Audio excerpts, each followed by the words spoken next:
जय माता दी।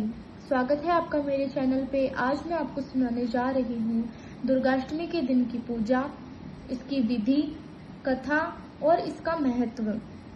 अगर आपको ये पसंद आए तो ज़रूर सब्सक्राइब करें मेरे चैनल को, लाइक करें और कमेंट करें। इस दिन सुबह महागौरी की पूजा के बाद घर पर 9 कन्याओं और एक बालक को आमंत्रित किया जाता है। फिर कन्याओं और बालक की पूजा करने के बाद उन्हें हलवा, पूरी और चने का भोग कराया जाता है।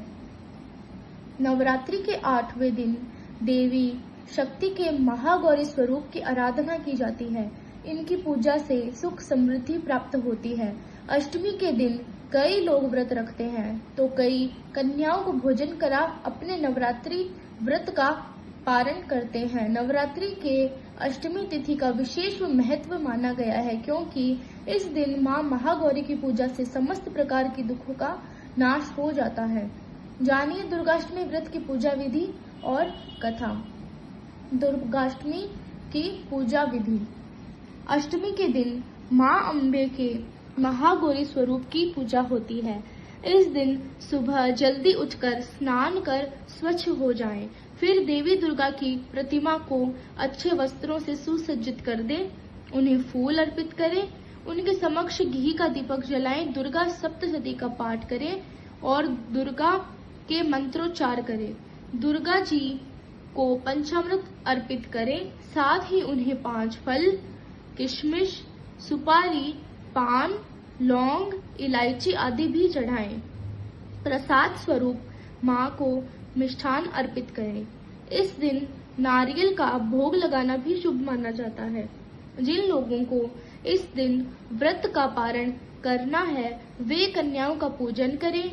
घर में 9 कन्याओं को पूरी और हलवे के प्रसाद का भोग लगाएं और फिर उनका पैर छूकर आशीर्वाद जरूर लें।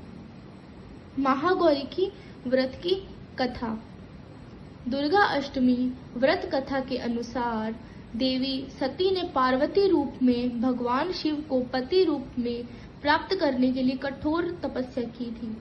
एक बार भगवान भोलेनाथ ने पार्वती जी को देखकर कुछ कह दिया जिससे देवी का मन आहत हो गया और पार्वती जी तपस्या में लीन हो गई।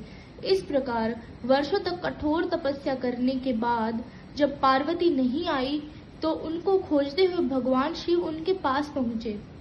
वहां पहुंचकर मां पार्वती को देखकर भगवान शिव आश्चर्यचकित रह गए।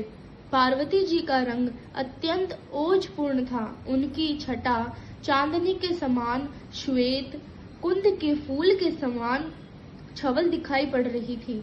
उनके वस्त्र और आभूषण से प्रसन्न होकर भगवान शिव ने देवी उमा को गौर वर्ण का वरदान दिया। दूसरी कथा के अनुसार भगवान शिव को पति के रूप में पाने के लिए देवी ने कठोर तपस्या की थी जिससे उनका शरीर काला पड़ गया। देवी की तपस्या से प्रसन्न होकर भगवान उन्हें स्वीकार कर लेते हैं और शिवजी उनके शरीर को गंगाजल से धोते हैं। तब देवी अत्यंत गौर वर्ण की हो जाती है और तभी से इसका नाम गौरी पड़ा था। महागौरी रूप में देवी करुणा में, स्नेह में, शांति और मृदुंग दिखाती है। देवी के इस रूप की प्रार्थना करने हेतु देव और ऋषिगण कहते हैं, सर्व मंगल मांगल्ये शिवे सर्वार्थ साधिके शरण्ये त्र्यंबके गौरी नारायणी नमोस्तुते।